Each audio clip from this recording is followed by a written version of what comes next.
경훈이 그 바보, 내가 준 약 먹고 쌤이나 잘 갔겠지? 며느리가 아들의 침대 위에서 낯선 남자의 어깨를 쓰다듬으며 웃고 있었습니다. 시어머니는 불과 2걸음거리 옷장 안에 숨어 그 장면을 지켜보고 있었어요. 숨소리조차 낼 수 없었습니다. 그 노인네 땅까지 다 넘기면 우리 새 인생 시작이야.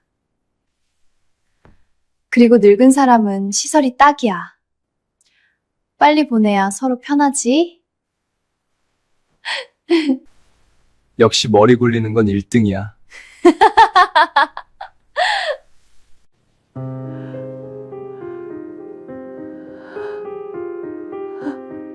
아들에게 매일 영양제라 속여 먹인 하얀 가루의 정체와 시어머니를 치매 환자로 몰겠다는 천인공노할 음모가 며느리의 붉은 입술을 통해 쏟아져 나왔습니다.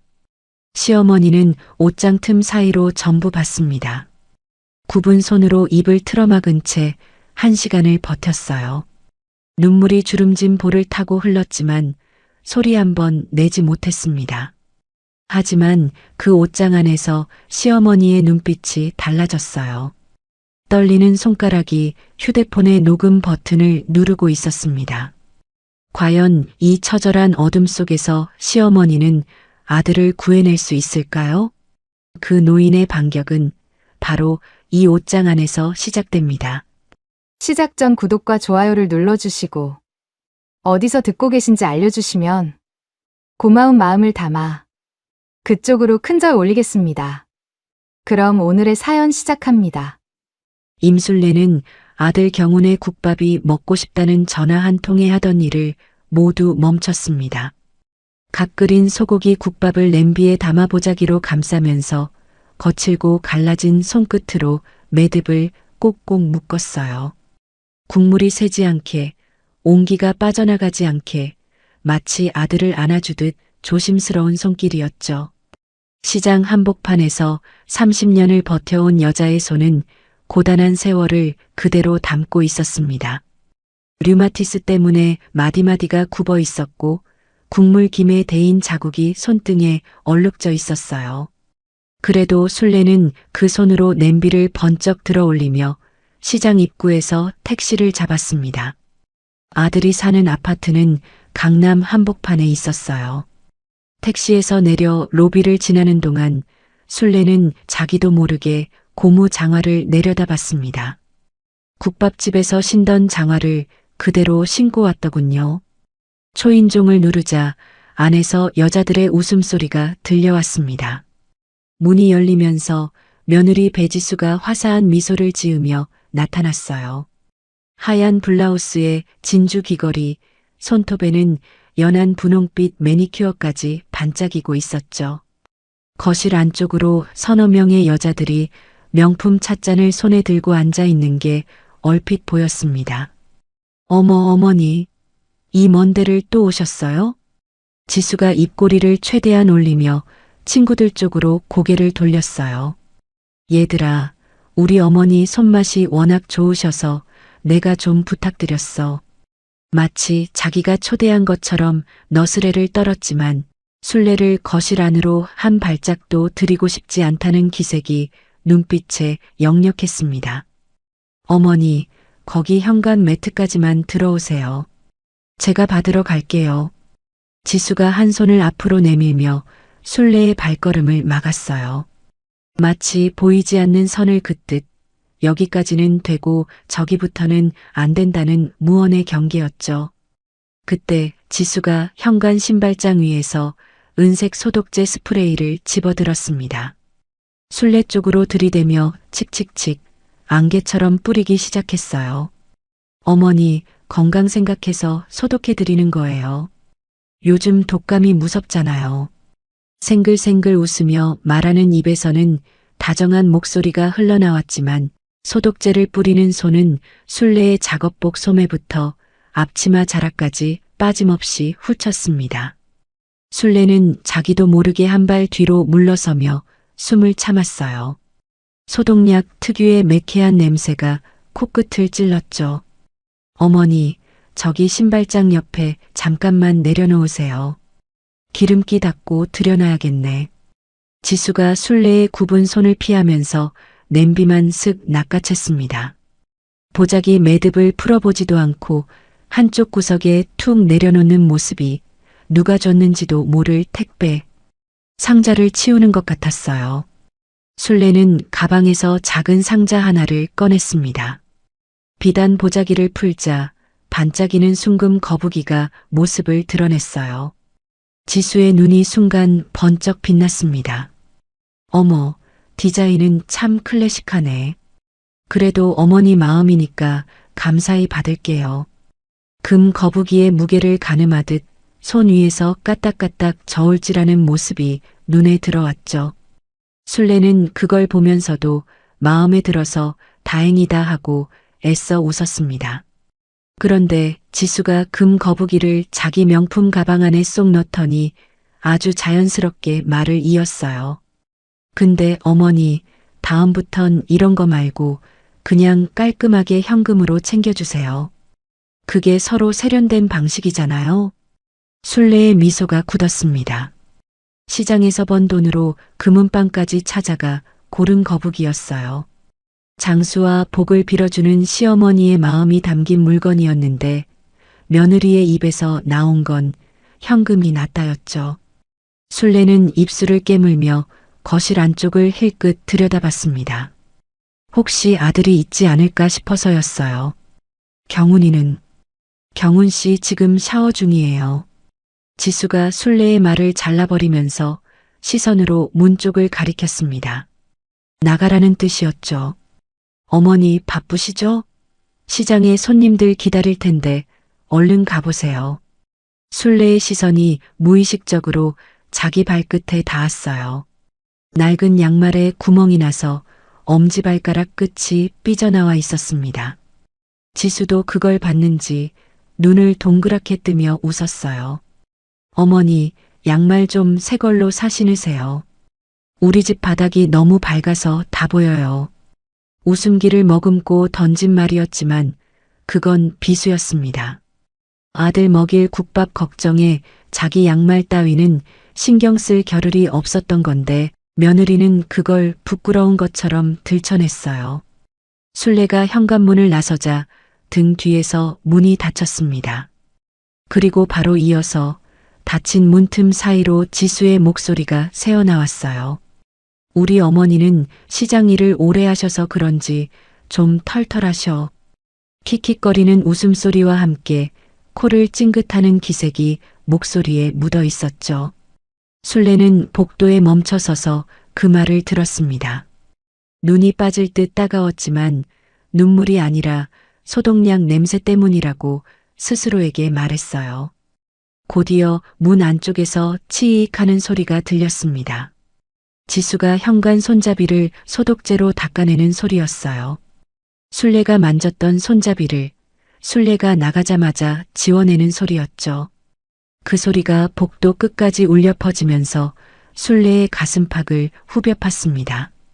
엘리베이터 문이 열리고 안으로 들어서자 거울에 자기 모습이 비쳤어요. 때 묻은 작업복에 소독약이 얼룩져 있었고 고무 장화 위로 구멍난 양말이 보였습니다. 술래는 천천히 자기 옷소매를 코에 가져다 댔어요. 매캐한 소독약 냄새가 섬유 깊숙이 배어 있었습니다. 30년 동안 국밥 가마솥 앞에 서서 몸에 밴 국물 냄새, 시장통 냄새 위에 소독약이 더 씌워진 거였죠. 엘리베이터가 1층에 도착하는 동안 술래는 굽은 손가락으로 소매를 꼭 쥔 채 눈을 질끈 감았습니다. 며느리의 화사한 미소가 눈꺼풀 안쪽에서 지워지지 않았어요. 시장 골목으로 접어들자 가게 앞에 불이 꺼져 있었습니다. 셔터를 올리고 안으로 들어가니 가마솥에서 식어버린 국물 냄새가 코끝을 감쌌어요. 술래는 앞치마를 다시 두르면서 소독약 묻은 소매를 한참 동안 내려다봤습니다. 냄새가 난다고. 혼잣말을 중얼거리며 고개를 떨어뜨렸다가 다시 들어올려 가마솥불을 켰어요. 파란 불꽃이 피어오르면서 어둡던 가게 안이 환해졌죠. 이 여자는 아직 몰랐습니다. 며느리의 그 화사한 미소 뒤에 어떤 칼날이 숨어 있는지를요. 새벽 4시 시장 골목은 아직 캄캄했습니다. 가게 셔터를 올리는 순례의 손이 뻣뻣하게 굳어 있었어요. 류마티스가 심해지면서 새벽마다 손가락이 말을 안 들었죠. 가마솥에 불을 올린 뒤 뜨거운 국물 김 위에 두 손을 펼쳐 올렸습니다. 뼈마디 사이로 스며드는 열기가 조금씩 손가락을 풀어주면 그제야 칼을 쥘 수 있었어요. 순대 피를 써는 칼질이 도마 위에서 탁탁 울리면서 30년 동안 같은 시간, 같은 자리를 지켜온 여자의 하루가 시작됐습니다. 사골 국물이 보글보글 끓어오르자 가게 안에 진한 고기 냄새가 퍼졌어요. 이 냄새가 순례에게는 숨쉬는 것과 같았습니다. 이 가마솥 앞에 서 있는 한 순례는 누구에게도 기죽지 않는 사람이었어요. 국자로 간을 보던 순례는 문득 어제 며느리 집에서 맡았던 소독약 냄새를 떠올리며 고개를 저었습니다. 아침 장사가 시작되자 단골 손님들이 하나둘 몰려들었어요. 순례 아주머니, 아들이 병원 원장이라며? 이제 가게 접고 호강할 때 됐지. 건너편 생선가게 아줌마가 국밥을 후루룩 마시며 말했습니다. 다지복이지. 내가 뭘 했다고. 순례는 고기를 한 움큼 더 집어서 손님 그릇에 듬뿍 얹어주며 씁쓸하게 웃었어요. 남편이 세상을 떠난 뒤 새벽마다 뼈를 삶고 내장을 씻으면서 아들 하나만 바라보고 버텨온 30년이었죠. 오후 2시쯤 장사가 끝나자 순례는 퉁퉁 부은 다리를 끌며 고무 장화 대신 낡은 운동화로 갈아 신었습니다. 지하철을 타고 아들 병원 근처에서 내려 건너편 버스 정류장 벤치에 걸터 앉았어요. 누구에게도 말하지 않은 순례만의 습관이었죠. 장사가 끝나면 이 벤치에 와서 아들이 오가는 모습을 멀찍이 지켜보는 거였습니다. 병원 정문 유리문이 열리면서 하얀 가운을 걸친 남자가 나왔어요. 경훈이었습니다. 멀리서 봐도 키가 훤칠하고 목에 건 청진기가 햇빛에 반짝였죠. 순례는 자기도 모르게 벤치에서 몸을 앞으로 기울이며 입술을 달싹였어요. 우리 경훈이. 눈가에 잔주름이 잡히면서 입꼬리가 올라갔습니다. 저 아이가 내 뱃속에서 나온 내 새끼라는 게, 하얀 가운을 입고 사람을 살리는 의사가 됐다는 게 볼 때마다 가슴이 뭉클했어요. 그런데 순례는 벤치에서 일어나지 않았습니다. 오히려 옆 전신주 뒤로 몸을 살짝 숨겼어요. 낡은 운동화와 때 묻은 겉옷을 입은 자기 모습이 아들 눈에 띌까봐, 동료 의사들이 초라한 엄마를 볼까봐 그랬던 거였죠. 전신주 뒤에서 고개만 빼꼼 내밀던 순례의 눈이 갑자기 커졌습니다. 병원 주차장 쪽에서 검은색 외제차가 정문 앞에 멈추더니 차에서 내린 며느리 지수가 경훈의 팔짱을 꼈어요. 두 사람이 나란히 걷는 모습은 다정해 보였지만 순례의 눈에는 이상한 게 걸렸습니다. 지수가 팔짱을 끼는 방식이 남편에게 기대는 게 아니라 마치 남편이 딴 데로 가지 못하게 붙잡는 것처럼 보였거든요. 아니, 지수는 왜 저렇게 우리 경훈이를 끌고 가는 거요? 순례는 미간을 찌푸렸지만 그게 뭔지 정확히 집어내지는 못했어요. 외제차가 사라진 뒤에도 한참 동안 벤치에 앉아 있었습니다. 요즘 경훈이 전화할 때마다 목소리에 힘이 없었어요. 말끝이 흐려지고 같은 말을 2번씩 하고 세미나다 학회다 하면서 바쁘다는 핑계만 늘어놓았죠. 한 번은 순례가 조심스럽게 물어본 적이 있었습니다. 경훈아, 너 요즘 약 먹는 거 있냐? 목소리가 왜 그렇게 처져? 경훈은 짜증 섞인 목소리로 대답했어요. 엄마가 예민해서 잘못 본 거야. 지수가 챙겨주는 영양제 먹고 있으니까 걱정 마. 그 한마디에 순례는 더 이상 캐묻지 못했습니다. 장가간 아들은 아내 말을 따르는 게 맞다고 스스로를 다독이면서 전화를 끊었죠. 시장으로 돌아온 순례가 가게 정리를 하고 있을 때 정육점 덕칠이가 고기 한 덩이를 들고 성큼 걸어왔습니다. 형님, 그 며느리 이번 달에 또 돈 달라 했지? 순례는 대답 대신 행주를 비틀어 짰어요. 덕칠이가 한숨을 내쉬며 말을 이었습니다. 형님, 저 며느리 여우요. 병원 확장비가 얼만데 시어머니한테 맨날 손 벌려? 그것도 수천만 원씩? 그래도 내 자식 귀하게 대하면 됐지. 순례가 담담하게 말했지만 행주를 쥔 손에 힘이 잔뜩 들어가 있었죠. 덕칠이는 그 손을 보면서도 한마디를 더 보탰어요. 형님, 나는 고아 출신이라 아는 게 별로 없지만 사람 냄새하고 여우 냄새는 구별할 줄 알아요. 순례는 덕칠이의 어깨를 툭 치며 억지 웃음을 지었습니다. 야, 덕칠아, 내가 정육점을 해서 코가 너무 예민한 거요. 덕칠이가 돌아간 뒤 순례는 가게 뒷방 금고에서 낡은 장부를 꺼냈어요. 누렇게 바랜 표지에 볼펜으로 삐뚤빼뚤 적은 글씨가 빼곡했습니다. 장부를 넘기다가 어느 쪽에서 손이 멈췄어요. 아들 개원 때 보태준 신도시 개발 보상금 50억 원의 내역이 적힌 쪽이었죠. 평생 시장 장사와 땅 보상금으로 모은 전 재산을 아들 병원에 다 쏟아부었습니다.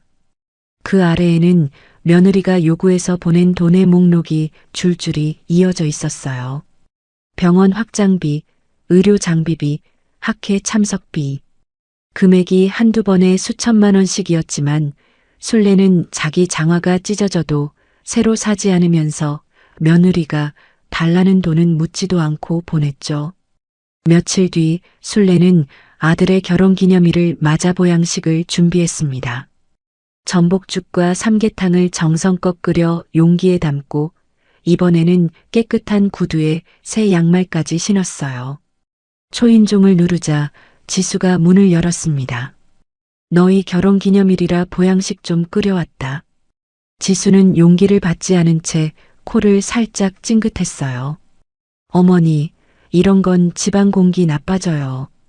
기름 냄새가 커튼에 배면 빼기 힘들거든요. 순례의 손이 허공에 멈춰버렸습니다.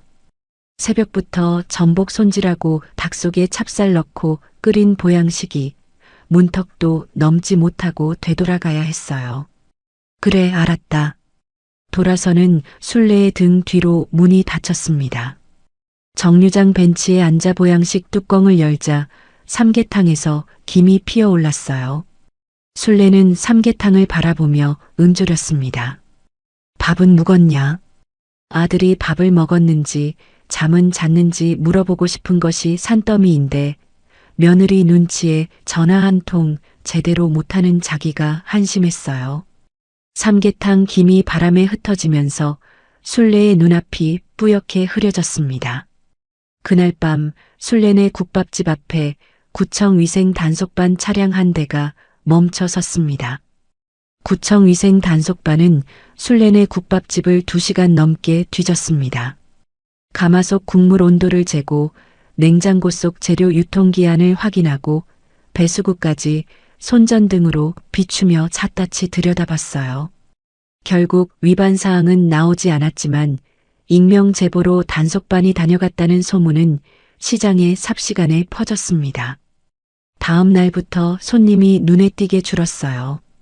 30년 단골이 넘치는 가게였는데 위생 단속 나왔대라는 말 한마디에 사람들 발길이 뚝 끊긴 겁니다. 순례는 텅 빈 가게를 바라보며 이를 악물었죠. 누가 이런 짓을 했는지 짐작이 가지 않는 건 아니었습니다. 그로부터 며칠 뒤 아들 경훈에게서 전화가 왔어요. 엄마, 나 갑자기 세미나가 잡혀서 지방에 내려가. 지수도 친정 간다니까 집이 비거든. 강아지 밥 좀 챙겨줘. 순례는 전화를 끊자마자 소고기 국밥을 퍼담았습니다. 아들이 돌아오면 먹으라고 넣어둘 생각이었어요. 며느리가 국밥 냄새를 싫어한다는 걸 알고 있었기에 냄비 위에 비닐을 여러 겹 씌우고 보자기로 단단히 감쌌죠. 아들 집에 도착해 알려준 비밀번호를 누르고 들어간 술래는 강아지 밥을 챙겨주고 냄비를 냉장고에 넣어뒀습니다. 거실에 먼지가 앉아 있길래 행주를 들고 테이블을 닦기 시작했어요. 아들 집에 올 때마다 손이 먼저 움직이는 게 엄마 습성이었죠. 그때 현관문에서 삐소리가 났습니다. 비밀번호를 누르는 소리였어요. 친정 같다던 며느리가 돌아온 건가 싶어 현관 쪽을 봤습니다. 문이 열리면서 지수의 목소리가 들려왔는데 혼자가 아니었어요. 남자의 웃음소리가 함께 섞여 들어왔죠. 빨리 들어와. 경훈 씨 지방 갔으니까 새벽까지 시간 널널해. 술래의 심장이 쿵 내려앉았습니다. 며느리 옆에 서 있는 남자는 아들의 병원 사무장 한진호, 경훈의 현재 가장 친한 친구였어요. 그냥 나가야 하나 괜히 며느리와 마주쳤다가 자기도 없는 집에 왔다고 싫어할 것 같은데 그럼 또 우리 아들한테 뭐라고 하는 거 아닌가 하는 생각이 뒤엉키는 사이에 두 사람의 발소리가 점점 거실 쪽으로 다가왔습니다. 술래는 그 순간 자기도 모르게 안방 대형 옷장 속으로 몸을 밀어 넣었어요. 며느리와 마주치면 아들 체면이 어떻게 되겠냐는 생각이 본능적으로 먼저 움직인 거였죠. 옷장 문을 안에서 살짝 당기자 캄캄한 어둠이 술래를 감쌌습니다. 며느리의 옷들이 얼굴을 스치면서 비싼 향수 냄새가 코를 찔렀어요. 술래는 굽은 등을 더 웅크리며 옷걸이 사이에 몸을 끼워 넣었습니다. 심장이 너무 크게 뛰어서 밖에까지 들릴 것 같았어요. 숨을 죽이며 문틈 사이로 안방을 내다봤죠. 지수와 진호가 안방에 들어와 침대 가장자리에 나란히 걸터 앉았어요. 지수가 진호의 어깨에 기대면서 킥킥 웃었습니다. 그런데 두 사람의 대화는 상상했던 것보다 훨씬 소름 끼치는 방향으로 흘러갔어요. 경훈이 그 바보, 내가 준 약 먹고 세미나 장소로 잘 갔겠지? 지수가 진호의 어깨를 매만지면서 아무렇지 않게 말했습니다. 진호가 고개를 끄덕이며 대답했어요. 당연하지. 내가 영양제라고 준 거 꼬박꼬박 먹더라. 요즘 경훈이 기억력이 완전 엉망이야. 옷장 안에서 술래의 눈이 커졌습니다.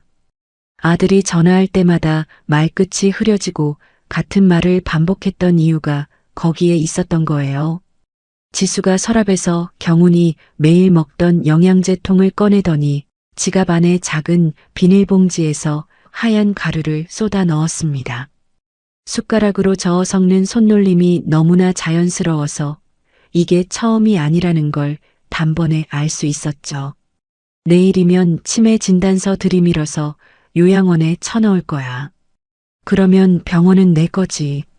지수가 약통 뚜껑을 닫으며 차가운 미소를 지었어요. 진호가 팔짱을 끼며 물었습니다. 어머니 땅은 어떡할 거야? 그 노인네도 치매로 몰아서 성년후견인 신청하면 내 맘대로 팔 수 있어. 술래는 옷장 안에서 굽은 손으로 입을 틀어막았습니다. 신음이 새어나올 것 같았어요. 눈에서 뜨거운 것이 줄줄 흘러내렸죠. 지수가 명품 가방에서 순금 거북이를 꺼내 진호에게 보여줬습니다. 이거 봐. 시어머니가 가져온 건데 팔면 괜찮은 값 받을 거야. 이거 팔아서 자기 시계 사줄게. 진호가 금 거북이를 손 위에서 저울질하며 깔깔거렸어요. 술래가 아들 부부의 장수와 복을 빌며 골라준 거북이가 저 남자의 시계값으로 팔려나갈 판이었습니다. 경훈이는 친구인 나를 절대 의심 안 해. 진호의 웃음소리가 옷장 안까지 파고들면서 술래의 속이 뒤집어졌어요. 술래는 떨리는 손으로 주머니에서 휴대폰을 꺼내 밝기를 최소로 줄인 뒤 녹음 버튼을 눌렀습니다. 지수가 거실로 나가면서 코를 찡긋했어요. 아유, 오늘따라 강아지밥 냄새가 왜 이리 나는 거야? 소독제 좀 뿌려야겠네. 칙칙칙. 소독제 소리가 거실에서 들려왔습니다. 아들 영양제에 약을 타고 시어머니 선물을 팔아넘기면서 소독제를 뿌리고 있는 여자. 술래는 이를 꽉 깨물었어요. 두 사람이 화장실로 들어가는 소리가 나고 샤워기 물소리가 이어졌습니다. 술래는 바로 나가지 않았어요. 물소리가 나고 둘의 웃음소리를 들으며 1시간 가까이 버텼습니다. 발이 저리고 다리에 쥐가 나도 이를 악물고 참았죠. 물소리와 함께 그들의 웃음소리가 한참 이어지고 둘은 옷을 입고 집 밖으로 나갔습니다. 그제서야 술래는 옷장 문을 조심스럽게 밀었어요. 옷장에서 빠져나온 술래의 다리가 후들거렸어요. 1시간 동안 웅크리고 있었던 탓에 무릎이 제대로 펴지지 않았죠. 안방을 나가려다가 아들 서재 문이 반쯤 열려 있는 게 보였어요. 안으로 들어가 책상 위 서류를 넘기니 병원 매각 서류가 놓여 있었습니다. 경운의 도장이 찍혀 있었지만 도장 색깔이 평소 아들이 쓰던 것과 달랐어요. 누가 봐도 조작된 서류라는 냄새가 났죠. 술래는 서류 몇 장을 가방에 접어 넣었습니다. 현관에서 신발을 신는 손이 멈추지 않고 떨렸어요. 복도로 나와 문이 닫히자 벽에 등을 기대고 거친 숨을 몰아쉬었습니다. 심장이 갈비뼈를 때리듯 쿵쿵 울리면서 눈앞이 아른거렸어요. 옷장 안에서 들었던 대화가 귓속에서 메아리 쳤습니다.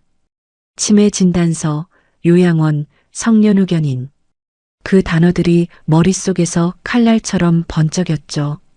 술래는 주먹을 꽉 쥐며 낮은 목소리로 내뱉었습니다. 이 나쁜 년, 내가 내 새끼를 건드려? 엘리베이터 버튼을 누르는 굽은 손가락에 핏줄이 불끈 솟아올랐습니다. 옷장 속에서 들은 대화가 밤새 머릿속에서 떠나지 않았습니다. 치매 진단서, 요양원, 성년후견인. 그 단어들이 귓속에서 맴돌았어요. 잠을 이루지 못한 술래는 새벽부터 가마솥 앞에 섰습니다. 이번에는 국밥이 아니라 한우 갈비찜이었어요. 양념에 재운 갈비에 밤과 대추를 넣고 정성껏 끓이기 시작했죠. 아들 병원의 재단 설립 기념 파티가 오늘이었습니다. 시장 건어물 가게 사장이 병원 앞 현수막을 보고 귀띔해 준 거였어요. 술래는 아들 얼굴이라도 보고 갈비찜을 전해주려 했습니다. 옷장 속 녹음 내용을 들려줘야 한다는 생각도 있었지만 그보다 먼저 아들의 상태를 보는 게 더 급했어요. 냄비에 갈비찜을 담고 보자기로 감싼 뒤 가게 뒷방에 모셔둔 검정 구두를 꺼내 신었습니다. 양말도 새 것으로 바꿨어요. 그래도 겉옷에 밴 국물 냄새는 어쩔 수 없었죠. 병원 로비는 화려하게 꾸며져 있었습니다. 꽃다발이 곳곳에 놓이고 양복과 드레스 차림의 사람들이 샴페인 잔을 들고 서 있었어요. 로비에 깔린 붉은 카펫 위를 굽 높은 구두들이 오갔죠. 술래는 냄비를 가슴에 꼭 안은 채 파티장 입구 앞에 멈춰 섰습니다. 안에서 흘러나오는 클래식 음악과 웃음소리가 유리문 너머로 울렸어요. 술래의 검정 구두는 깨끗했지만 겉옷 소매에서 올라오는 국밥 냄새는 숨길 수 없었죠. 심호흡을 한번 하고 유리문을 밀었습니다. 어머니, 여기까지 또 왜 오셨어요? 검은 드레스에 진주 목걸이를 걸친 지수가 사색이 되어 달려왔어요. 시어머니가 이 자리에 나타날 줄은 상상도 못한 거였죠. 경운이 축하해 주러 왔다. 갈비찜 좀 끓여왔어. 지수의 눈이 냄비를 훑더니 술래의 겉옷에서 올라오는 고기 냄새를 맡고 미간을 찌푸렸습니다. 파티장 안에서 손님들의 시선이 현관 쪽으로 쏠리기 시작했어요. 어머니, 여기는 중요한 행사 중이에요. 이런데 냄비를 가지고 오시면 어떡해요. 속삭이듯 말했지만 그 안에 담긴 건 부탁이 아니라 경고였습니다. 내 아들 파티에 내가 못 올 이유가 뭐냐? 지수의 표정이 완전히 굳더니 목소리를 높였어요. 어머니, 제발 품격 좀 지키세요. 이런 냄새 나는 걸 손님들 앞에 내놓으라고요? 지수가 순례의 손에서 냄비를 잡아채면서 보자기가 풀리고 뚜껑이 흔들렸습니다. 그리고 파티장 한쪽 쓰레기통 위에 냄비를 올려놓더니 기울여 쏟아버렸어요. 갈비와 밤과 대추가 쓰레기통 안으로 쏟아지면서 양념 국물이 바닥에 튀었습니다. 순례의 입이 벌어졌어요. 밤새 끓인 갈비찜이 쓰레기 속에서 뒤엉켜 있었죠. 지수가 거기서 멈추지 않고 가방에서 소독제를 꺼내 순례의 작업복을 향해 칙칙칙 난사했습니다. 어머니, 이 냄새 좀 보세요. 손님들 코가 얼마나 예민한데. 소독약이 얼굴 근처까지 퍼져 눈이 따끔거렸어요. 순례는 두 손으로 얼굴을 감싸며 뒷걸음질 쳤습니다. 저런 분이 원장 엄마라니 수준이 좀 떨어지네. 누군가의 말이 파티장 안에 퍼지면서 웃음 섞인 수군거림이 사방에서 올라왔어요. 그때 안쪽에서 경훈이 나타났습니다. 하얀 셔츠에 넥타이를 맨 아들이 사람들 사이를 헤치고 다가왔어요. 그런데 경훈의 눈에는 초점이 흐릿했고 동작이 느렸습니다. 약 기운에 취해 있는 게 분명했죠. 엄마, 왜 여기까지 온 거야? 짜증 섞인 목소리였어요. 지수가 남편 팔을 감으며 속삭였습니다. 여보, 어머니가 또 갑자기 오셔서 손님들이 불편해하고 있어. 경훈의 눈이 바닥에 엎질러진 양념과 엄마의 소독약 범벅된 옷을 훑쳤어요. 아들의 입에서 한숨이 나왔습니다. 옆에 선 지수가 걱정스러운 척 남편의 등을 쓸어주면서 괜찮아, 여보. 내가 처리할게 하고 속삭였지만 경훈은 고개를 저으며 직접 입을 열었어요. 엄마, 제발 좀 가. 오늘은 중요한 날이라고. 그 한마디가 순례의 가슴을 찔렀어요. 밤새 끓인 갈비찜이 버려지는 걸 보고도 엄마더러 가라고 했습니다. 사무장 한진호가 경비원 2명을 데리고 걸어 나왔어요. 말쑥한 양복 차림의 진호 입가에 희미한 비웃음이 걸려 있었습니다. 옷장 안에서 본 깔깔거리던 그 얼굴이었죠. 어르신, 초대받지 않은 분은 나가셔야 합니다. 경비원들이 순례의 양팔을 잡았어요. 68살 여자의 힘으로는 버틸 수가 없었습니다. 순례의 구두가 바닥에 질질 끌리면서 삐걱거렸죠. 파티장을 가로질러 현관으로 끌려나가는 동안 샴페인 잔을 든 손님들이 한 발짝씩 비켜서면서 순례를 내려다봤어요. 그 시선 속에는 동정도 분노도 없었습니다. 그저 불쾌한 것을 치우는 걸 구경하는 표정이었죠. 병원 현관 밖으로 나온 순례가 젖은 바닥에 주저앉았습니다. 밖에는 가랑비가 내리고 있었어요. 빗물이 소독약 냄새와 뒤섞이면서 순례의 머리카락을 적셨습니다. 파티장의 화려한 조명이 유리문을 통해 밖으로 새어나왔고 음악 소리가 빗소리 사이로 흘러나왔죠. 안과 밖은 같은 병원인데 전혀 다른 세상이었어요. 시장에서 달려온 덕칠이가 순례 옆에 쪼그려 앉으며 겉옷을 벗어 어깨에 걸쳤어요. 형님, 괜찮아요? 내가 데리러 왔어요. 지수가 유리문 너머에서 코웃음을 치며 말했습니다. 시장 잡배들까지 데려왔네. 그 말이 밖까지 선명하게 들렸어요. 덕칠이의 주먹이 부르르 떨렸지만 순례가 팔을 잡아 말렸습니다. 지수는 파티장 손님들을 향해 돌아서며 눈가를 손수건으로 찍었어요. 죄송합니다. 저희 어머니가 요즘 정신이 좀 오락가락하세요. 거짓 눈물 연기에 손님들이 동정하는 표정을 지었습니다. 순례를 정신 나간 노인으로 만들어버린 거였죠. 순례는 빗속에서 천천히 일어섰어요. 바닥에 떨어진 갈비 한 점이 빗물에 씻겨가고 있었습니다. 내 새끼 먹어야 하는데. 순례의 목소리가 빗소리에 묻혀 거의 들리지 않았어요. 덕칠이가 이를 악물고 순례를 부축해 택시에 태웠습니다. 택시 안에서 소독약 때문에 따가운 눈을 감은 채 술래가 의조렸어요. 미안하다 경훈아. 한참 동안 침묵이 이어졌습니다. 택시 유리창에 빗줄기가 줄줄 흘러내리면서 병원 불빛이 점점 멀어졌어요. 그때 술래의 입에서 아주 낮고 단단한 목소리가 흘러나왔습니다. 내 장부에는 공짜가 없다. 굽은 손가락이 무릎 위에서 주먹을 쥐었고 그 주먹은 시장에 도착할 때까지 풀리지 않았습니다. 파티장에서 쫓겨난 지 사흘 뒤였습니다. 술래가 새벽 장사를 마치고 가게 뒷방에서 쪽잠을 자고 있을 때 현관문이 벌컥 열렸어요.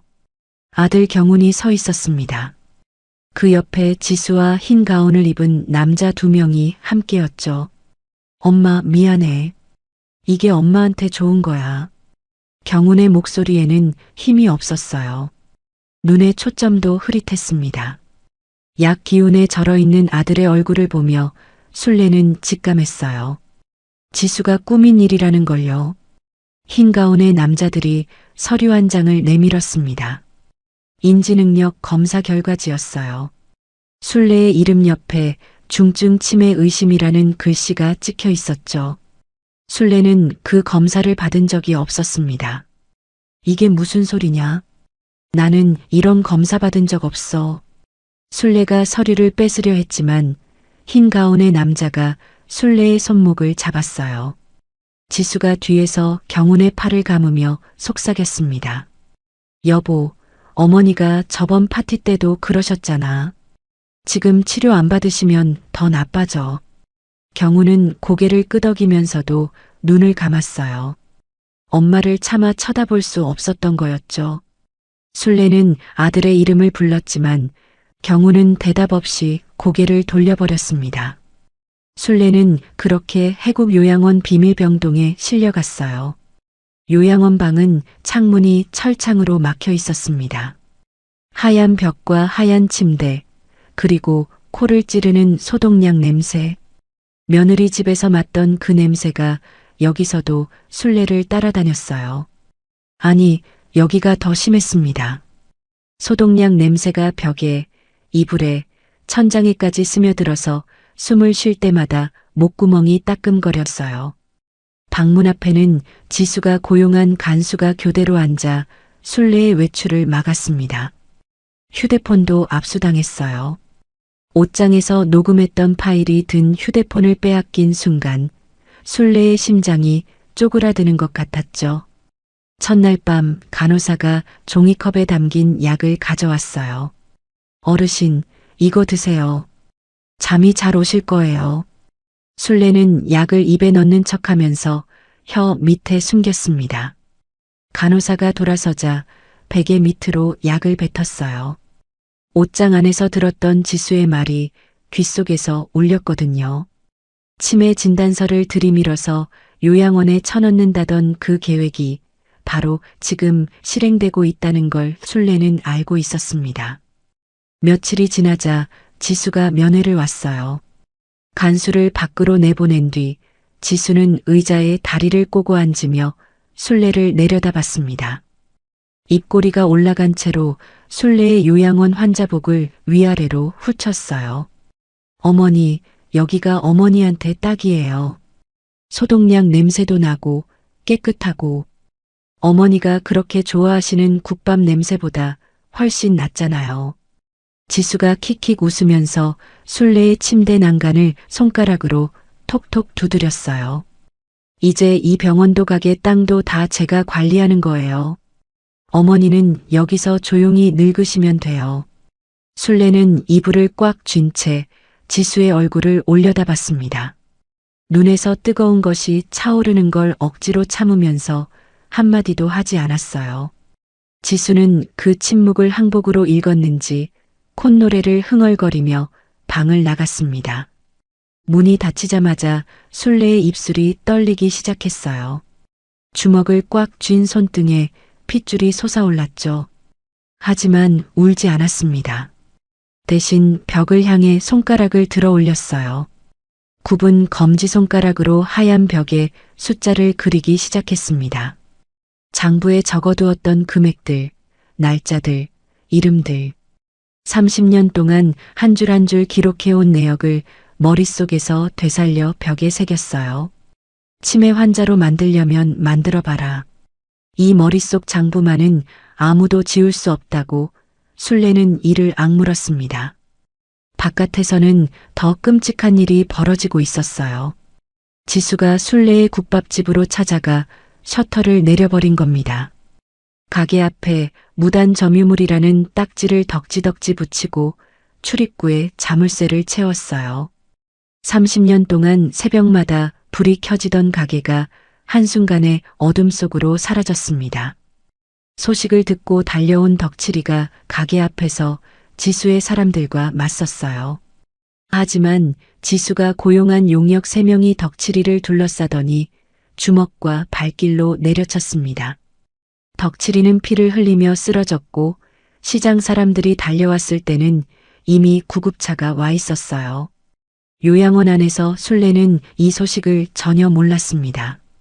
외부와 완전히 차단된 채 하루하루가 똑같은 하얀 벽과 소독약 냄새 속에서 흘러갔어요. 배식 시간에 나오는 밥은 차갑고 딱딱했습니다. 간호사들은 순례를 치매 환자로 대했고 말을 걸어도 대꾸하지 않았죠. 지수는 일주일에 한 번씩 면회를 왔어요. 올 때마다 순례를 더 깊이 짓밟았습니다. 어머니 통장에서 이번 달에 5천만 원 빼갔어요. 경훈 씨 치료비라고 하면 은행에서 그냥 내주더라고요. 지수가 휴대폰으로 명품 가방 사진을 보여주며 웃었어요. 이거 어머니 돈으로 산 거예요. 예쁘죠? 순례는 침대에 앉아 무릎 위에 두 손을 올린 채 아무 말도 하지 않았습니다. 지수는 그 모습에 만족한 듯 또 한마디를 던졌어요. 아, 그리고 경훈 씨요? 요즘 완전 내 말이면 뭐든 해요. 약이 참 좋더라고요. 그 말에 순례의 몸이 미세하게 떨렸습니다. 아들이 약에 절어서 꼭두각시가 되어가고 있다는 뜻이었어요. 지수가 나간 뒤 순례는 베개에 얼굴을 묻고 소리 없이 울었습니다. 어깨가 들썩이면서 베개가 젖어갔지만 소리는 내지 않았어요. 간수에게 들리면 안 됐으니까요. 어느 날 배식 시간에 지수가 보낸 것인지 차가운 밥덩이 하나가 배식판 위에 놓여 있었습니다. 반찬도 없이 밥덩이 하나. 순례는 그 밥덩이를 한참 내려다봤어요.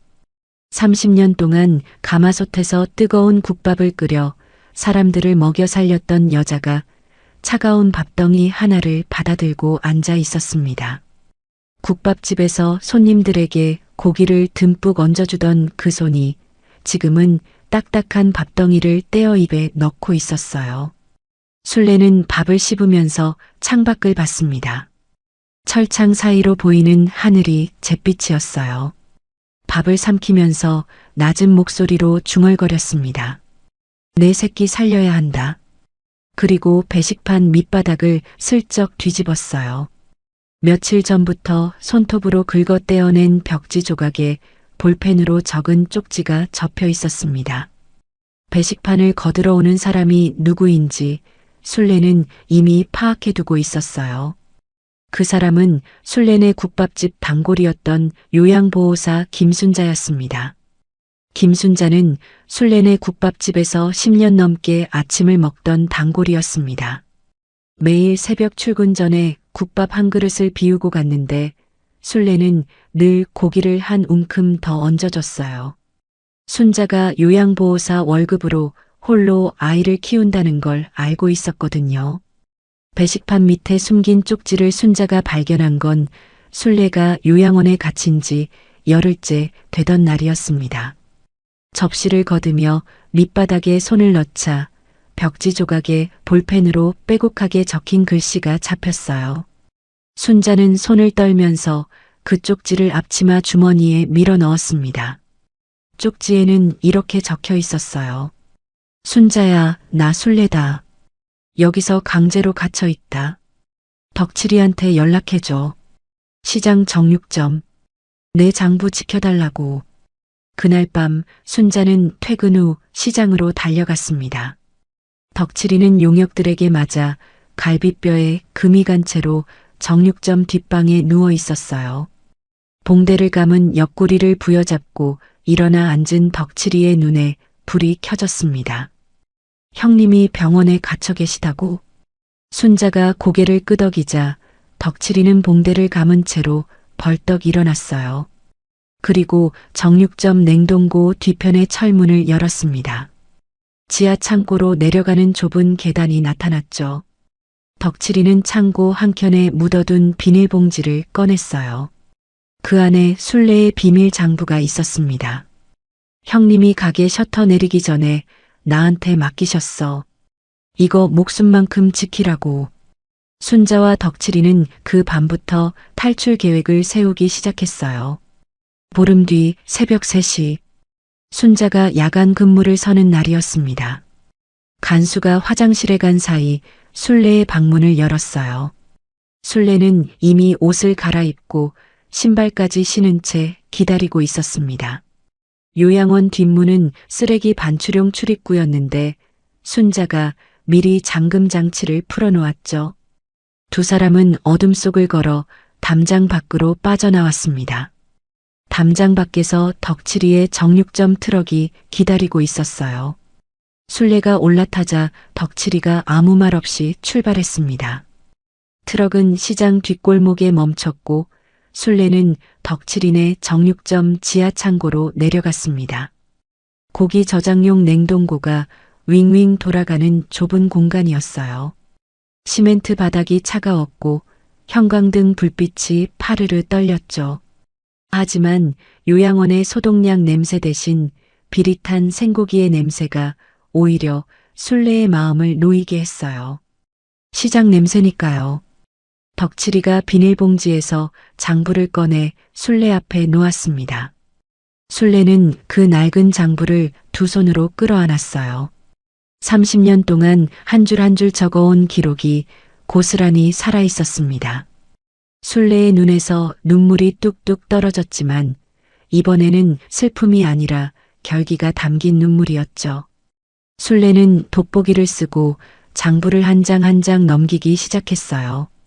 아들 병원 개원 때 넣어준 50억의 내역, 며느리가 병원 확장비라며 가져간 돈의 날짜와 금액, 그리고 장부 사이에 끼워져 있던 30년 전 신도시 보상금 영수증 원본. 술래의 굽은 손가락이 숫자 하나하나를 짚으면서 움직였습니다. 다 여기 있다. 한 푼도 안 빠지고. 그 사이 시장 사람들이 하나둘 정육점 지하 창고로 모여들었어요. 건어물 가게 사장 정옥이가 먼저 왔습니다. 형님, 내가 그 여우년 파봤어요. 정옥이가 꺼내놓은 건 배지수의 과거였습니다. 본명 배신의 사기전과 시범. 전 남편 3명에게서 재산을 빼돌린 전력이 있었어요. 결혼 사기를 전문으로 하는 여자였던 겁니다. 지수라는 이름은 3번째 결혼 때 바꾼 가짜 이름이었죠. 그 옆에 붙어 다니는 한진호라는 놈은요, 호스트바 출신이에요. 배신해하고 7년 전부터 한패거리고요. 정옥이의 말에 덕칠이가 주먹을 탁 쳤습니다. 술래는 장부 위에 볼펜으로 며느리, 아니 배신의 이력을 하나씩 대조해가며 적었어요. 가져간 돈 날짜와 배신의 사기 전과 시기를 나란히 놓으니 처음부터 계획된 범행이라는 게 숫자로 드러났습니다. 다음으로 술래가 순자에게 부탁한 일이 있었어요. 아들 경운이 매일 먹는 영양제를 하나 빼내오는 것이었습니다. 순자는 병원에 물건을 배달하러 간 척하면서 경운의 책상의 영양제 통에서 알약 2알을 몰래 가져왔어요. 술래는 그 알약을 시장 약사에게 맡겼습니다. 사흘 뒤 분석 결과가 나왔어요. 영양제 안에 신경안정제 성분이 섞여 있었습니다. 장기간 복용하면 기억력 저하와 판단력 흐림을 유발하는 약이었죠. 아들이 최근 몇 달간 말끝이 흐려지고 멍한 눈을 하고 있었던 이유가 거기에 있었던 겁니다. 술래는 분석 결과지를 장부 사이에 끼워 넣으면서 손이 떨렸어요. 분노와 슬픔이 동시에 밀려왔지만 울 시간이 없었습니다. 해야 할 일이 산더미였거든요.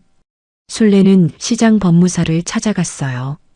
배신혜가 법원에 낸 성년 후견인 신청이 조작된 인지능력 검사를 근거로 했다는 걸 증명해야 했습니다. 법무사가 술래의 정신감정 검사를 다시 받게 해줬어요. 결과는 당연히 정상이었습니다. 치매는커녕 또래보다 인지 능력이 훨씬 높다는 판정이 나왔죠. 한편 시장 상인들은 각자의 위치에서 증거를 모았어요. 생선가게 아들이 병원 근처에서 배신혜와 진호가 팔짱을 끼고 호텔에 드나드는 장면을 휴대폰으로 찍었습니다. 떡집 아들은 병원 회계 장부에서 진호가 빼돌린 공금 흔적을 아는 사람한테서 입수했어요. 증거가 하나씩 쌓일 때마다 술래의 눈빛이 날카로워졌습니다. 지하 창고의 형광등 아래에서 돋보기를 쓴 채 서류를 대조하는 술래의 모습은 시장에서 가마솥 앞에 서 있을 때와는 전혀 달랐어요. 30년 동안 장부를 써온 사람의 집중력이 빛을 발하는 순간이었죠.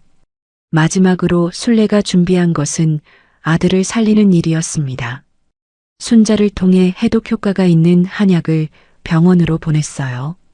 익명의 환자 감사 선물인 척하면서 원장실 앞에 놓아두게 했죠. 경운이 그 한약을 마시기 시작하면 며칠 안에 약 기운이 빠질 거라고 한의원에서 말해줬습니다.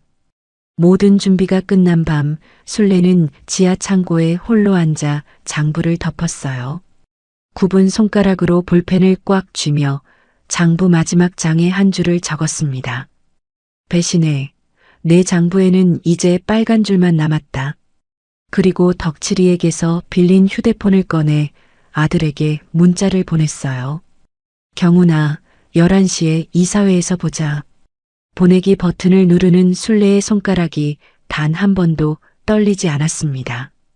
경훈에게 문자를 보낸 다음 날 술래는 덕칠인의 정육점 지하 창고에서 올라왔습니다. 낡은 작업복에 고무신을 끌고 시장 골목을 빠져나와 아들 아파트로 향했어요. 손에는 아무것도 들려있지 않았습니다. 냄비도 보자기도 없이 빈손이었죠. 아파트 현관 비밀번호를 눌렀지만 열리지 않았어요. 지수가 바꿔놓은 거였습니다. 술래는 초인종을 눌렀어요. 한참 뒤에 문이 열리더니 지수가 실크 잠옷 차림으로 나타났습니다. 시어머니를 보자마자 지수의 눈이 커졌어요. 어머니, 어떻게 여기까지 오신 거예요? 요양원에서 어떻게 나오신 거예요? 술래는 대답 대신 현관 앞에 무릎을 꿇었습니다. 딱딱한 대리석 바닥에 무릎뼈가 부딪히면서 둔탁한 소리가 났어요. 류마티스가 있는 무릎이 찌릿하게 아팠지만 술래는 이를 악물고 버텼습니다. 며느라, 내가 졌다. 술래의 목소리가 갈라졌어요. 고개를 푹 숙인 채 말을 이었습니다.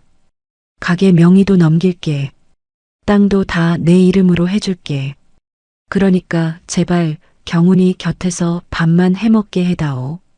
지수의 입꼬리가 천천히 올라갔어요. 요양원에서 탈출한 노인이 결국 무릎까지 꿇었다는 사실에 속으로 쾌감을 느끼는 표정이었습니다. 지수는 팔짱을 낀 채 술래를 내려다보며 한참을 뜸을 들였어요. 진작 이럴 것이지.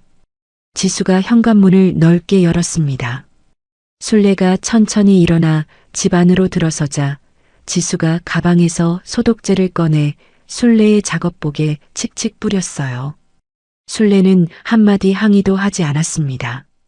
눈을 감고 소독약 냄새를 묵묵히 들이마시면서 고개를 숙이고 있었죠. 어머니, 가게 명의 이전 서류는 가져오신 거예요? 내일 가져올게. 그리고 이것도요. 지수가 서랍에서 서류 뭉치를 꺼내 술래 앞에 내밀었어요.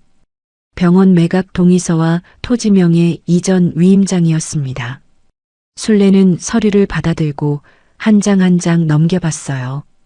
글씨가 작아서 돋보기가 필요했지만 술래는 눈을 찡그리며 내용을 훑었습니다. 내일 이사회 날이니까 그때까지 다 준비해 오세요. 도장도 가져오시고요. 술래가 고개를 끄덕이자 지수의 표정이 완전히 풀렸어요. 경계심이 녹아내리면서 여유가 차올랐습니다. 어머니, 이왕 오신 거 집 청소 좀 해주세요. 요즘 집이 좀 어질러져서. 술래는 고무신을 벗고 걸레를 꺼내 바닥을 닦기 시작했어요. 거실부터 주방, 복도, 침실까지.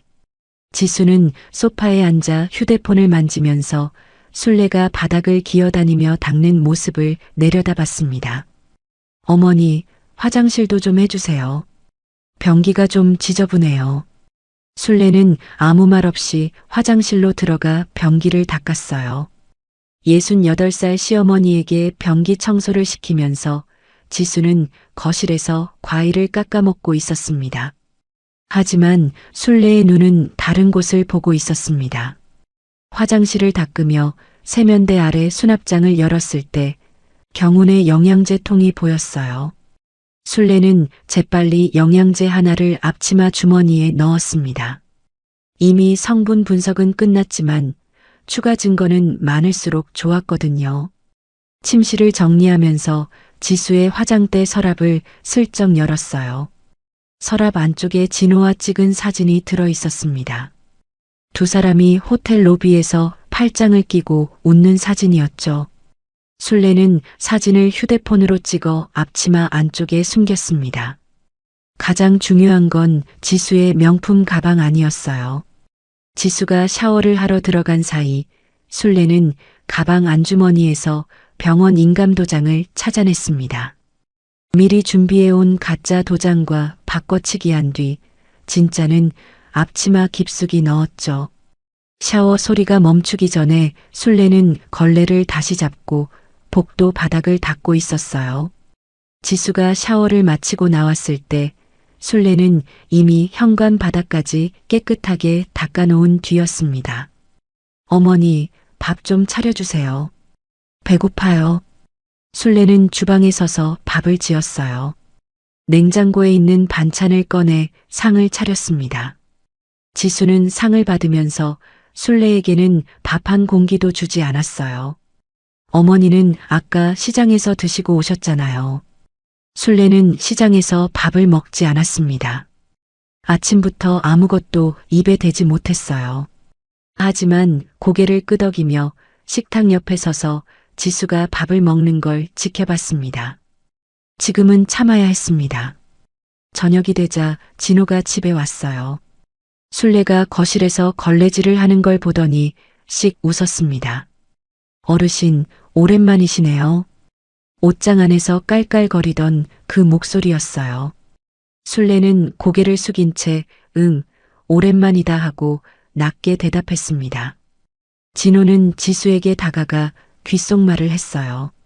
노인네가 항복한 거야? 응, 내일 이사회에서 도장 찍으면 끝이야. 모레 비행기 타고 나가면 돼. 두 사람의 속삭임이 주방에 서 있는 술래의 귀에 가닿았습니다. 술래는 설거지를 하는 척하면서 그 대화를 하나도 빠뜨리지 않았어요. 진호가 휴대폰으로 항공권 예약 화면을 보여주면서 지수와 킥킥거리는 소리가 들렸죠. 밤 9시가 넘어서야 술래는 집을 나왔습니다. 현관에서 고무신을 신으면서 지수에게 말했어요.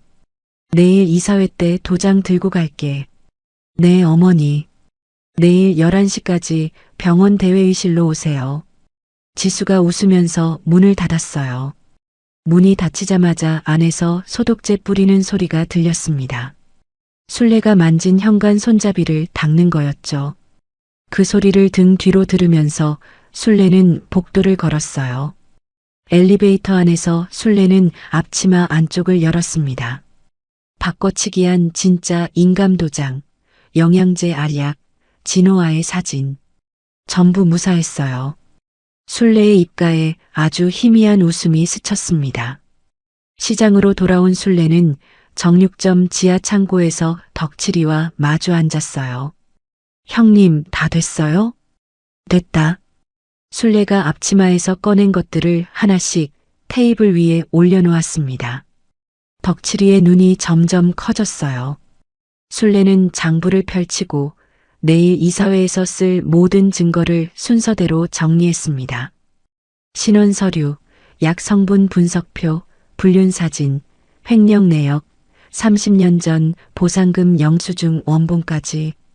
정리가 끝난 건 새벽 2시였어요. 순례는 장부를 품에 안고 냉동고 옆에 등을 기대어 눈을 감았습니다. 내일 11시 그 여자의 웃음이 멈추는 시간이었습니다. 이사회 당일 아침 순례는 정육점 지하 창고에서 눈을 떴습니다. 냉동고 옆 시멘트 바닥에서 잠이 든 탓에 온몸이 뻣뻣했어요. 순례는 이를 악물고 일어나 품에서 장부를 꺼내 마지막으로 한 번 더 훑었습니다. 보상금 영수증, 약 성분 분석표, 불륜 사진, 횡령 내역, 정신 감정 진단서. 굽은 손가락으로 서류를 한 장씩 넘기며 빠진 것이 없는지 확인했어요. 덕칠아, 시장 사람들 다 준비됐냐? 다 됐습니다. 정옥이 누나가 병원 앞에서 대기하고 있고 생선가게 아들이 영상 준비 끝냈어요. 순례는 고개를 끄덕이며 낡은 작업복을 입었습니다.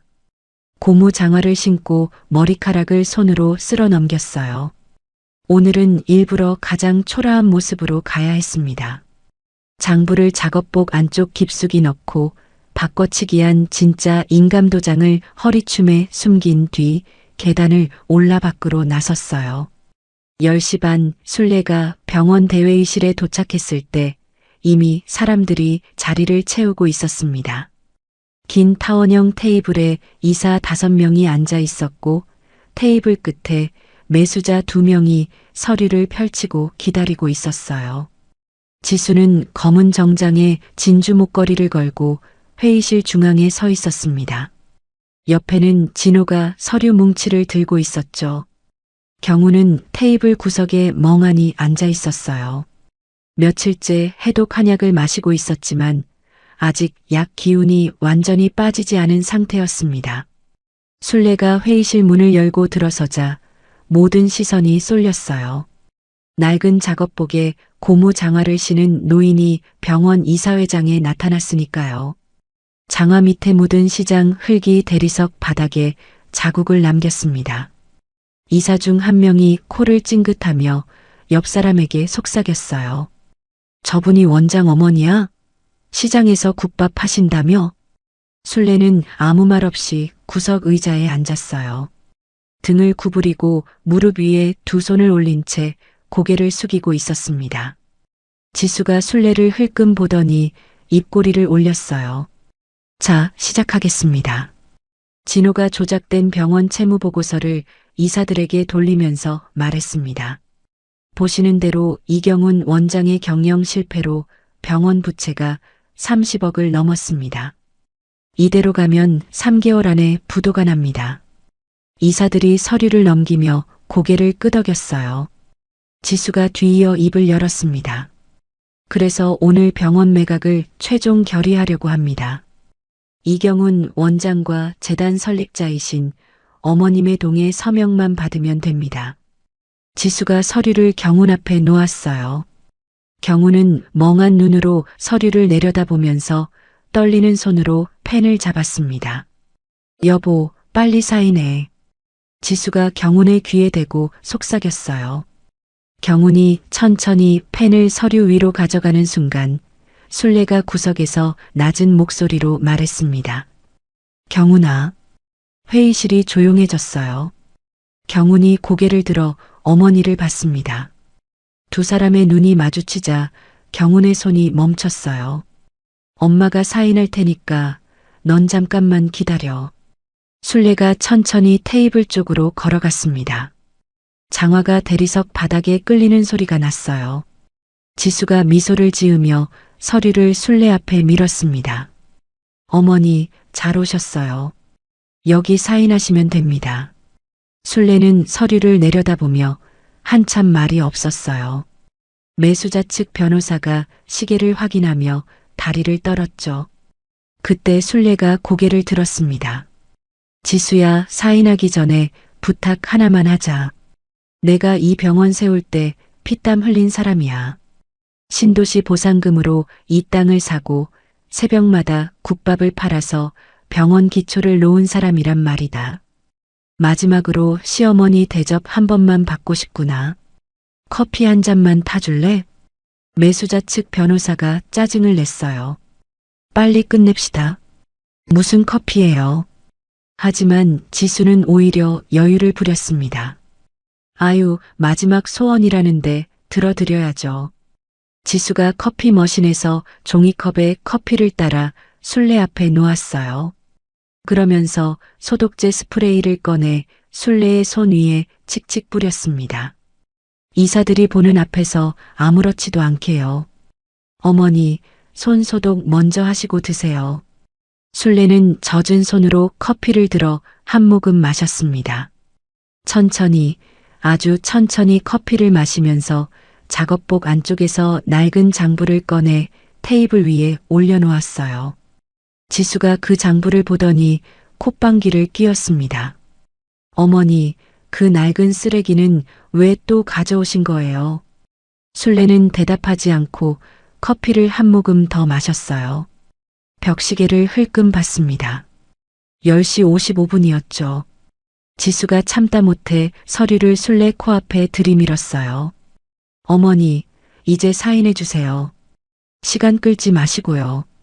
순례가 펜을 집었습니다. 매수자 측 변호사가 서류를 가리키며 말했어요. 여기 이 칸에 서명하시면 됩니다. 순례가 펜을 서류 위로 가져갔어요. 그 순간 지수가 순례의 손목을 잡았습니다. 어머니, 여기다 도장도 찍으셔야 해요. 지수가 가방에서 인감도장을 꺼내 순례 손에 쥐어줬어요.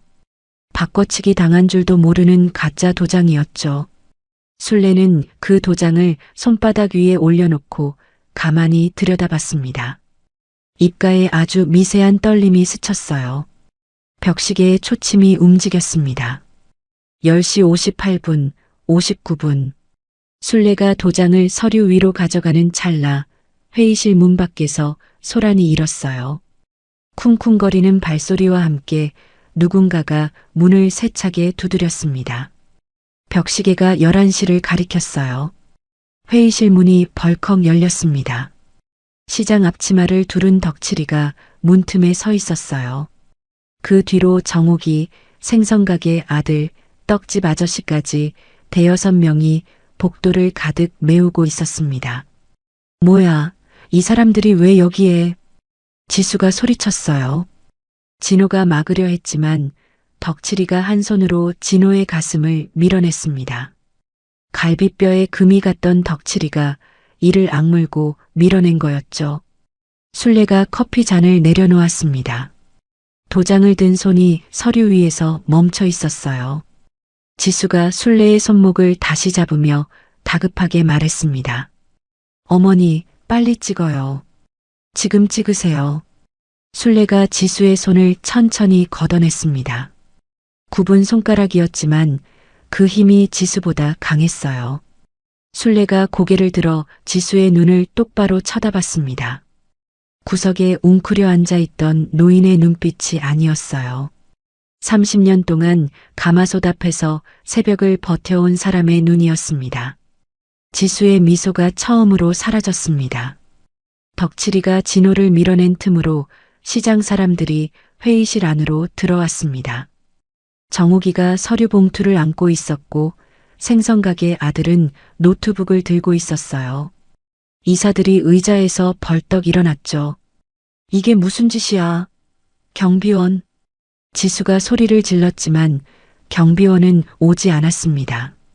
정욱이가 이미 밖에서 막아세운 뒤였거든요. 그 혼란 속에서 순례만 조용했어요. 커피 잔을 내려놓고 천천히 일어서면서 등을 바로 세웠습니다. 작업복 안쪽에서 낡은 장부 한 권과 누렇게 바랜 서류 뭉치를 꺼내 테이블 위에 탁 내려놓았어요. 회의실이 순간 조용해졌습니다. 지수가 코웃음을 쳤어요.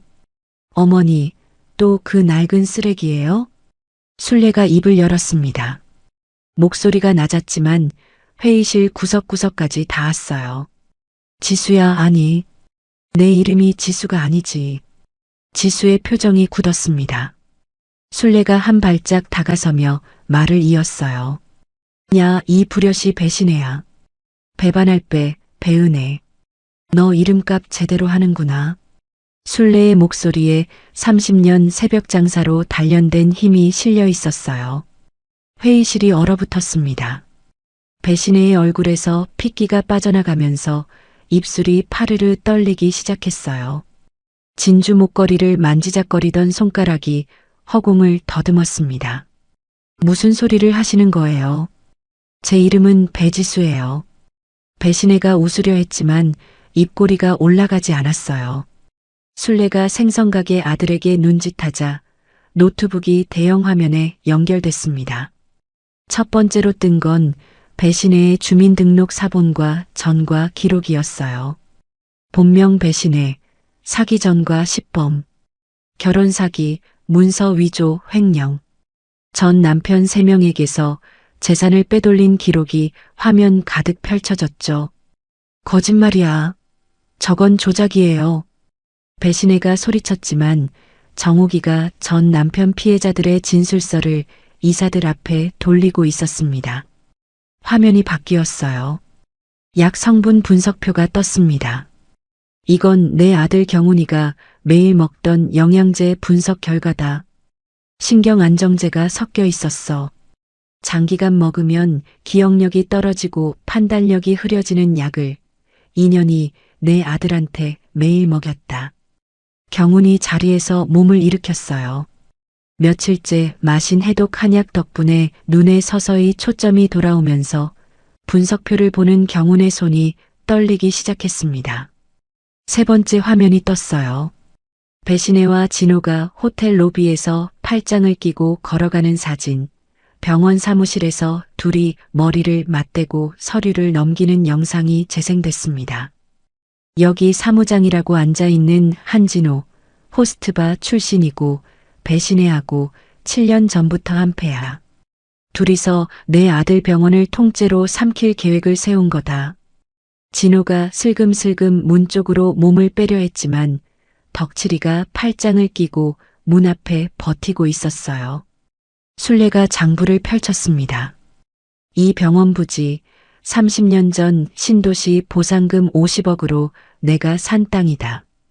등기부등본 떼봐라. 임순례 석자가 박혀있다. 누렇게 바랜 토지 매매 계약서 원본을 테이블에 펼치자 매수인 란에 임순례라는 이름이 또렷하게 찍혀 있었어요. 배신애가 서류를 낚아채려 하면서 소리쳤습니다. 거짓말이야. 내가 명의 다 바꿨는데. 술래가 허리춤에서 인감도장을 꺼냈어요. 내가 바꿨지. 가짜 서류로. 근데 내가 가방에 넣어둔 그 도장은 가짜야. 이게 진짜다. 배신애가 가방을 뒤져 도장을 꺼내 인주를 묻혀 찍어봤습니다. 글자가 전혀 달랐어요. 배신애의 목소리가 찢어졌습니다. 언제 바꿔치기를. 그때 경훈이 완전히 정신을 차리며 자리에서 일어섰어요. 지수, 내가 나한테 약을 먹인 거야? 배신애가 경훈의 팔을 잡으려 했지만 경훈이 그 손을 세차게 뿌리쳤습니다. 경훈의 눈에 눈물이 차오르면서 갈라진 목소리로 말했어요. 어머니. 술래는 아들을 보며 잠깐 입술을 깨물었습니다. 하지만 지금은 울 때가 아니었어요. 시선을 돌려 배신애를 똑바로 쳐다봤습니다. 테이블 위에 있던 소독제 스프레이를 집어들었어요. 배신애가 술래에게 수도 없이 뿌렸던 바로 그 소독제였습니다. 술래의 손이 천천히 소독제를 들어 올렸어요. 배신애의 눈이 공포로 커졌습니다. 처음으로 시어머니가 무서웠던 거예요. 술래가 배신애의 얼굴을 향해 쏟아부었습니다. 배신애가 비명을 지르며 얼굴을 감쌌어요. 칙칙칙. 소독제가 배신애의 정장 위로, 진주 목걸이 위로, 머리카락 위로 흘러내렸습니다. 그토록 깨끗함을 자처했던 여자가 소독제에 흠뻑 젖어 바닥에 쪼그라드는 모습이었어요. 그렇게 냄새 거리더니 내 속에서 썩어 나오는 구린내는 이 소독제로도 안 지워진다. 술래가 장부 사이에 끼워져 있던 횡령 내역서와 가짜 서류 사본을 배신혜의 머리 위로 우수수 쏟아부었습니다. 종이가 눈처럼 어깨 위로, 무릎 위로 떨어져 내렸어요. 배신혜가 빼돌린 금액이 적힌 종이들, 조작한 서류 사본들이 그 여자의 머리 위에 쌓였습니다. 배신혜는 소독제에 젖은 얼굴로 바닥에 주저앉은 채 종이 더미에 파묻혔어요. 이게 내가 비웃던 내 인생의 무게다. 어떠냐, 무겁지 않느냐. 이사들이 자리에서 일어나며 수석 이사가 선언했습니다. 매각결에 철회합니다. 이건 완전한 사기입니다. 회의실 밖에서 또 다른 발소리가 들렸어요. 덕칠이가 미리 연락해둔 경찰이었습니다. 진호가 창문 쪽으로 뛰었지만 덕칠이가 뒷덜미를 움켜잡아 바닥에 꽂았어요. 경찰이 배신혜와 진호에게 수갑을 채웠습니다. 찰칵 소리가 회의실에 울렸어요. 배신혜가 바닥에서 술래를 올려다 봤습니다. 소독제와 눈물이 범벅이 된 얼굴, 종이 조각이 머리카락에 붙은 채로요. 불과 1시간 전까지 검은 정장에 진주 목걸이를 걸고 이사회를 주재하던 여자의 모습은 어디에도 없었습니다. 내 장부에는 공짜가 없다. 내가 빼간 거 한 푼도 빠짐없이 다 적혀 있다. 경찰이 두 사람을 끌고 나갔어요. 배신혜가 회의실 문을 나서면서 뒤를 돌아봤지만 술래는 쳐다보지도 않았습니다. 회의실이 고요해진 뒤 술래가 이사들 앞에 섰어요. 이 병원 부지의 실소유주는 접니다. 이 재단의 설립자이자 이사장은 임순례입니다. 우리 아들 경훈이의 원장직을 복귀시켜 주세요. 경훈이 어머니 앞에 무릎을 꿇으려 했어요. 하지만 술래가 아들의 팔을 잡아 일으켰습니다. 여기서 무릎 꿇지 마라. 할 말은 나중에 해. 술래의 손이 아들의 팔을 잡은 채 미세하게 떨리고 있었습니다. 경찰차 뒷좌석에서 배신혜와 진호가 수갑찬 손으로 서로의 멱살을 잡고 있었습니다. 다 내가 잘한다고 해서 이 꼴이 된 거잖아. 내가 도장을 제대로 관리했으면 이렇게 안 됐어. 발리에서 샴페인을 터뜨릴 거라던 두 사람이 경찰차 안에서 짐승처럼 물어뜯고 있었어요. 같은 시각 병원 대회의실에서는 이사들이 술래 앞에 고개를 숙이고 있었어요. 이사장님, 그동안 저희가 몰랐습니다. 술래는 담담하게 말했습니다.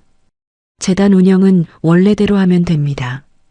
우리 경훈이 원장직만 복귀시켜 주시오.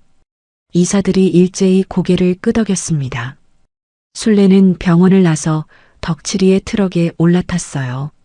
시장으로 가는 길, 술래는 창밖을 바라보며 한마디도 하지 않았습니다. 30년을 달려온 길이었어요. 새벽마다 시장에 가서 가마솥 앞에 서고 아들 병원비를 대고 며느리한테 돈을 보내던 그 모든 날들이 창밖 풍경처럼 스쳐 지나갔습니다. 트럭이 시장 앞에 멈추자 시장 사람들이 몰려왔어요. 정욱이가 눈물을 글썽이며 술래의 손을 잡았습니다. 형님, 고생했어요. 진짜 고생 많았어요. 고생은 무슨. 가게 셔터부터 올리자. 녹이 쓴 셔터가 끼익 소리를 내며 올라가자 먼지가 풀풀 날렸어요. 가게 안은 먼지가 쌓여 있었지만 가마솥은 그 자리에 그대로 있었습니다. 술래가 가마솥 뚜껑을 열어봤어요. 텅 비어 있었어요. 술래의 눈가가 붉어졌습니다. 덕칠아, 고기 좀 가져와. 오늘 장사 시작한다. 덕칠이가 정육점으로 달려갔어요. 시장 사람들이 너도 나도 가게 청소를 도왔습니다. 정욱이가 걸레를 들고 떡집 아저씨가 의자를 닦고 생선가게 아들이 간판에 먼지를 털었어요. 술래는 가마솥을 깨끗이 닦아낸 뒤 불을 올리고 물을 받았습니다. 사고를 넣고 파를 썰고 마늘을 다졌어요. 30년 동안 해온 일이라 손이 저절로 움직였죠. 2시간 뒤 가마솥에서 김이 올라오기 시작했습니다. 소고기 국밥 냄새가 시장 골목을 타고 퍼져나갔어요. 시장 사람들이 그 냄새를 맡고 하나둘 고개를 돌렸습니다. 술래네 국밥집 다시 열었대. 소문이 삽시간에 퍼졌어요. 단골 손님들이 몰려오기 시작했습니다. 술래가 가마솥 앞에 서서 국자로 국물을 저으며 소리쳤어요. 오늘 국밥 공짜요. 다 와서 한 그릇씩 묵고 가. 시장 골목이 사람들로 북적거렸습니다. 그때 가게 앞에 낯선 사람이 하나 서 있었어요. 낯설다기보다는 이 자리에 서본 적이 없는 사람이었습니다. 하얀 와이셔츠에 넥타이를 맨 경훈이가 가게 앞에서 머뭇거리고 있었어요. 병원에서 바로 달려온 모양이었습니다. 술래가 가마솥 너머로 아들을 봤어요. 경훈이가 천천히 가게 안으로 들어왔습니다. 손님들 사이를 지나 어머니 앞에 섰어요. 경훈이 무릎을 꿇었습니다. 병원 원장이 시장 국밥집 바닥에 무릎을 꿇은 거였어요. 넥타이가 바닥에 끌리면서 국물 자국에 젖었습니다. 어머니, 잘못했습니다. 경훈의 목소리가 갈라졌어요. 제가 눈이 멀었습니다. 어머니가 소독제 맞으면서도 저한테 밥 가져다 주신 걸, 요양원에 갇혀서도 저 살리려고 벽에 숫자를 새겨두신 걸 저는 아무것도 몰랐습니다. 경훈의 이마가 국밥집 바닥에 닿았어요. 와이셔츠 어깨가 들썩였습니다. 손님들이 숨을 죽이고 지켜봤어요. 시장 사람들의 눈시울이 붉어졌습니다. 덕칠이가 고개를 돌려 코를 훌쩍였어요. 술래는 가마솥 앞에 서서 아들을 내려다봤습니다. 국자를 잡은 손이 떨리고 있었어요. 입술을 깨물며 참고 또 참았지만 눈물이 주름진 볼을 타고 흘러내렸습니다. 일어나거라. 경훈이 고개를 들었어요. 술래가 가게 한쪽에 걸려있던 앞치마를 집어 아들에게 던졌습니다. 의사가운 대신 이거 둘러. 오늘은 여기서 서빙이다. 경훈이 눈물범벅이 된 얼굴로 앞치마를 받아들었어요. 넥타이를 풀고 와이셔츠 위에 앞치마를 두른 뒤 손님들에게 국밥을 날랐습니다. 병원 원장이 시장 바닥에서 굽신거리며 머리를 숙이는 모습에 술래의 눈시울이 또 한 번 붉어졌어요. 며칠 뒤 술래는 구치소 면회실에 앉아 있었습니다. 보온 도시락을 무릎 위에 올려놓고요. 면회실 유리 너머로 배신애가 나타났어요. 구치소 옷을 입은 배신애는 며칠 사이에 확 늙어 보였습니다. 검은 정장도 진주 목걸이도 소독제도 없었어요. 술래가 보온 도시락 뚜껑을 열었습니다. 소고기 국밥이었어요. 따뜻한 국물 김이 면회실에 피어올랐습니다. 배신애의 코끝이 벌름거렸어요. 구치소 밥만 먹던 배신애의 눈에 눈물이 맺혔습니다. 한때 그토록 냄새난다고 소독제를 뿌려댔던 바로 그 국밥 냄새가 면회실을 가득 채웠어요. 술래가 도시락을 유리칸 아래 투입구로 밀어 넣었어요. 배신애가 떨리는 손으로 도시락을 받아 국물을 한 숟갈 떠서 입에 넣었습니다. 그 순간 배신애의 얼굴이 일그러졌어요.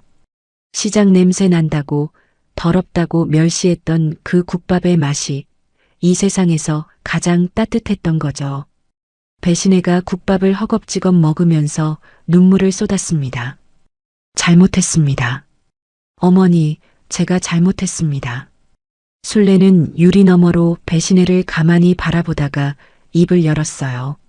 냄새가 천한 게 아니라 사람이 천한 법이다. 그 한마디를 남기고 술래는 자리에서 일어났습니다. 배신애가 유리를 두드리며 울부짖었지만 술래는 뒤를 돌아보지 않고 면회실을 나섰어요. 밖에서 경훈이가 기다리고 있었습니다. 어머니, 가게 손님 많이 왔어요. 빨리 가야 해요. 술래가 아들을 보며 피식 웃었어요. 두 사람이 나란히 시장 골목으로 걸어갔습니다. 국밥집에 돌아오니 가게 안이 손님들로 가득 차 있었어요. 순례가 가마솥 앞에 서서 국자를 들었습니다. 오늘도 경훈이가 앞치마 차림으로 손님들에게 국밥을 날랐어요. 장사를 마친 저녁 가게 불을 끄기 전에 순례는 낡은 장부를 펼쳤습니다. 30년치 기록이 빼곡한 그 장부의 마지막 빈 페이지에 순례가 굽은 손가락으로 볼펜을 꽉 쥐고 한 줄을 적었어요. 우리 아들, 이제 진짜 사람 됐다. 순례가 장부를 덮고 가마솥에 김을 빼며 환하게 웃었습니다. 시장 골목에 저녁 해가 비끼면서 국밥집 간판 위로 따뜻한 빛이 내려앉았어요. 국밥은 식어도 사람 진심은 안 식는 법이었습니다. 오늘의 이야기는 어떠셨나요? 책은담에 이런 구절이 있습니다. 농비신감비 진미 진미지시담. 기름지고 자극적인 것이 참된 맛이 아니라 참맛은 오직 담백함에 있다는 뜻입니다. 오늘 사연 속 순례 어머니의 국밥이 바로 그러했습니다. 명품으로 치장하고 소독제를 뿌려대던 며느리는 결국 구치소에서 그 국밥 한 그릇에 무너졌습니다. 30년 새벽을 견뎌온 사람의 진심이 배어있는 맛이었기 때문입니다. 화려한 겉모습에 눈이 멀면 담백한 진심을 알아보지 못합니다. 살다 보면 우리 곁에서 매일 끓여주던 그 평범한 한 끼가 세상에서 가장 귀한 사랑이었음을 뒤늦게야 깨닫게 됩니다. 냄새가 천한 게 아니라 사람이 천한 법입니다. 국밥집 순례 씨의 사연이 마음에 남으셨다면 댓글로 여러분의 생각을 들려주세요. 이 따뜻한 이야기가 더 많은 분들에게 전해질 수 있도록 구독과 좋아요로 함께 해주신다면 여러분의 하루에 좋은 일만 가득하실 거예요.